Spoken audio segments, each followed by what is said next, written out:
Good morning, guys. Today is Wednesday, January 21st. Just a quick video this morning on the status of the P40 build. I think it's my fifth video on this. I did quite a few things. I'm almost getting to the covering of this airplane with the paper tissue. The actual construction of the airplane so far, the weight is 105 grams.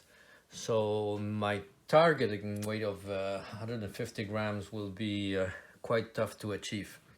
I'll try to do my best, but the cockpit and the pilot is a little bit heavy, especially the pilot, so I'll see what I can do on that end. But I'll keep going on, and hopefully I'll be able to meet the target or be very close. Of the few things I did, when I did first build the airplane, I didn't notice, but I did like a scale construction of the rudder, and this rudder had two hinge line, one here and one about a quarter inch at the back here.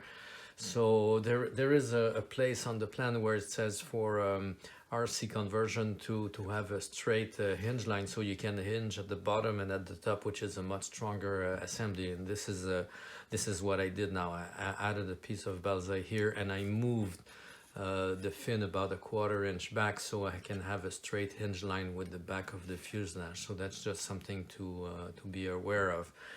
And also, you can see here, I added a small stringer and a small piece of balsa to make sure I have enough surface for gluing the paper tissue when I will do that covering. So I did that both sides. Hopefully we're gonna see this clearly on the phone. I'm making this video from a phone. You can see both micro servos at the back, elevator and rudder. And there's no extension cord or stuff like that. I brought in 4 wires. Actually, you need 4 wires for 2 servos. You share positive and negative to each servo, and you need one wire for each signal for each servo. So you get 4 wire, and they're back at the front, and they have 2 little plugs to connect to the receiver in the electronic compartment area. So that's for the back end so far. The tail wheel is going to be loose. It's just like my RC club, we fly from a paved runway, and I want to be able with the rudder to taxi the airplane a little bit, and when it's going to be sitting on the tail wheel, I want it to be able to swing the tail more easily than if I have a fixed tail wheel. If I don't see this works properly, I can add a small bracket to the rudder, small bracket to the tail wheel, and join them with a small springs.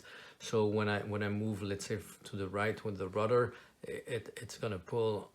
The spring is gonna pull on the tail wheel and make it turn and rotate with the rudder. So that's another possibility. Next thing I did is the construction behind the pilot area. On the plan and in the kit, there is a small paper sheet, and you have to cut that paper sheet and to that shape and glue it here. It doesn't work good. It's too flimsy, and you can't get anything good done out of the way the kit is constructed, from my perspective at least. So what I did, I used a just slightly thicker cardboard piece, and I constructed a little bit of balsa with balsa strips. I constructed this area, so that is going to provide a much better surface for gluing the canopy in place, and it's going to look better because this is going to be pre-painted before I put the canopy in place. I think I took a few pictures of this when I assembled that area, so I will put it in the video for you guys to see. But yeah, I think that's going to be neat. It's going to be good looking, and it's going to be stronger, and it is going to provide me much better surface for paper adhesion when I cover with the paper tissue. I also needed to add a piece of balsa here because my canopy was not reaching the rail I had previously installed.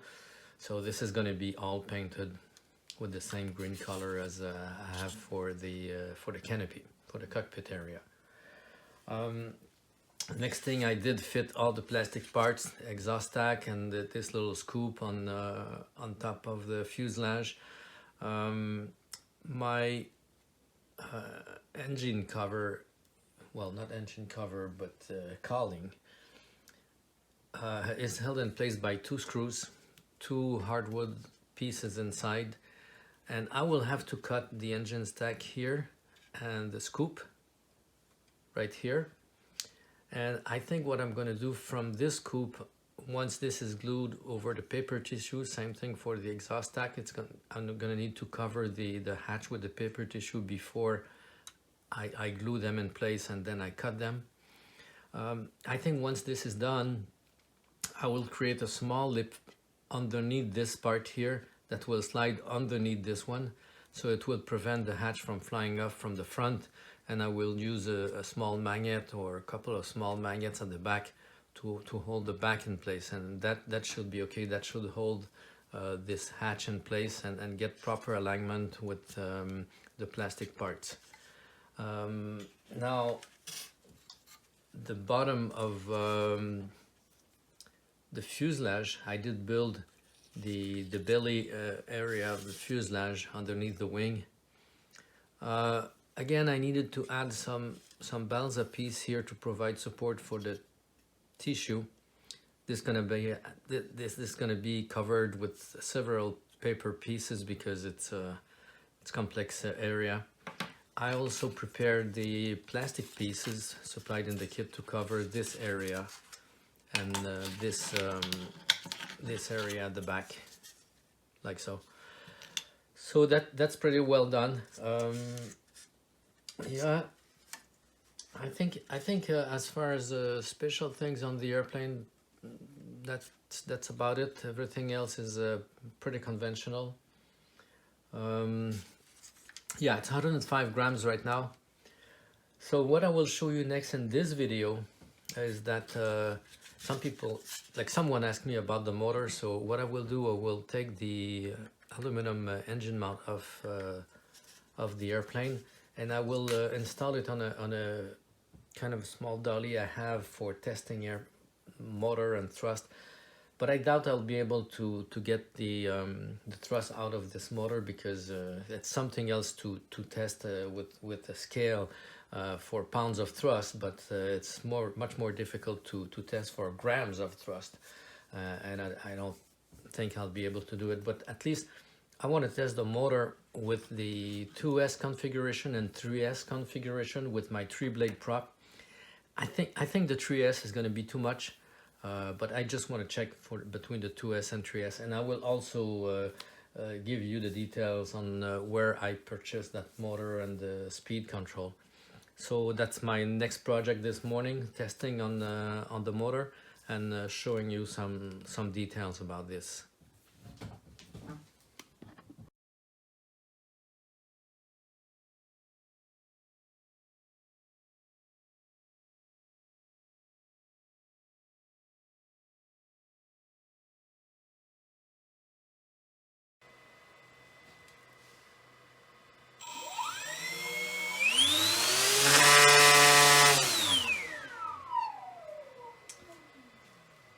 So this is my setup for testing this little motor.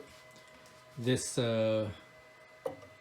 part here is on the drawer's rail like this. It can slide, and I have a screw here and a screw at the back, and I use a small scale to measure the pulling of the motor.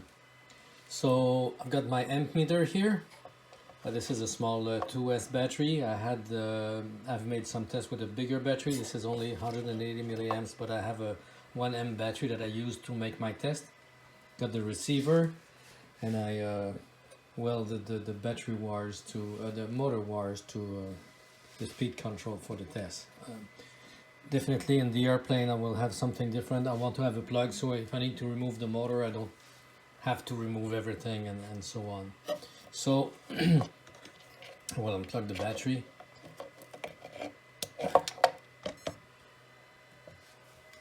I got a few results. The first test I did, the battery was too low, 6.31, sorry, 7.6 volts on the battery. But I had about 42 watts consumption and about 100 gram of pull test. I recharged the battery and then I had, no, that's a second test with the same battery value, sorry. And the battery kept going down and I realized it was too low. But I had a maximum reading of 105 gram there. So I switched battery. I took a stronger battery. I did those tests with the small 100 milliamp battery, and then I used a 1 amp battery and I charged it. Then I could get 115 to 120 gram pull, 47 watts, 6.59 amps, and the battery voltage was at 8.16 volts on load and 6.8 volt under load. So if I do the math, this motor is a small 1700 kV, so it's about 11,500 RPM I was getting, and I could feel some minor vibration at full throttle. So that's probably the maximum I can get with this setup. So going from 6.59 amps, that's 6,590 milliamps. For a 10-minute flight, that's 1/6 of the maximum consumption I need for an hour. 10 minutes is 1/6 of 60 minutes.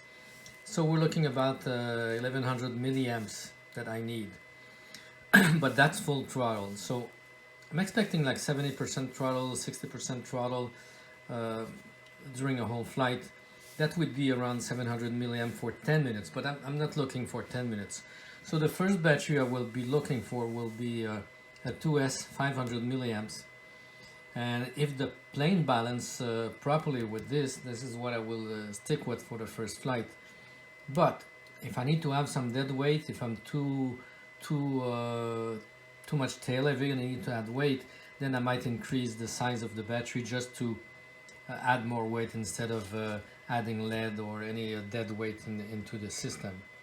So I will put a link on this little motor. I got it from AliExpress. I think it's going to perform good in that small airplane. It's an easy setup motor and very small and powerful enough for a small model like this.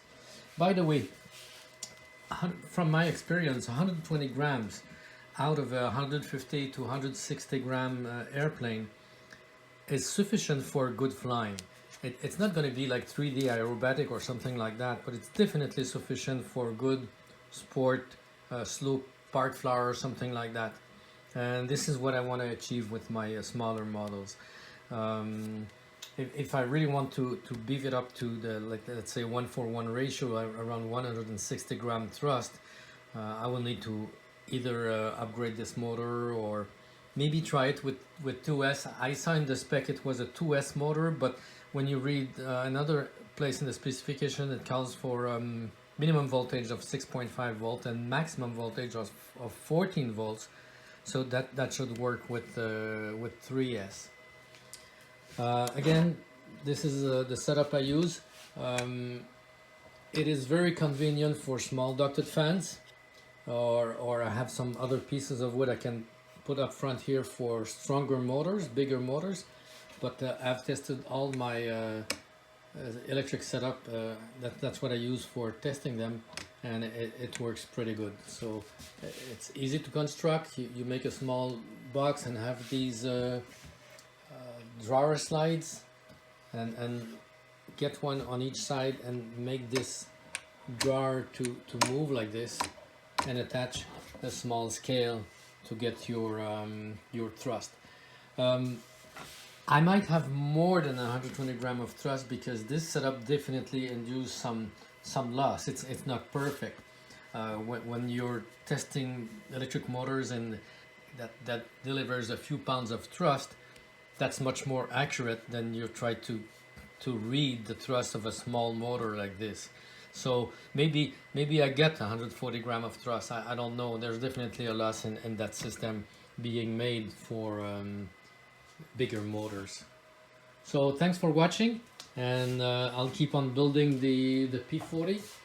and probably the next video I will show how I applied the paper tissue and how I bring this airplane to the final stage of the construction. Thanks for watching.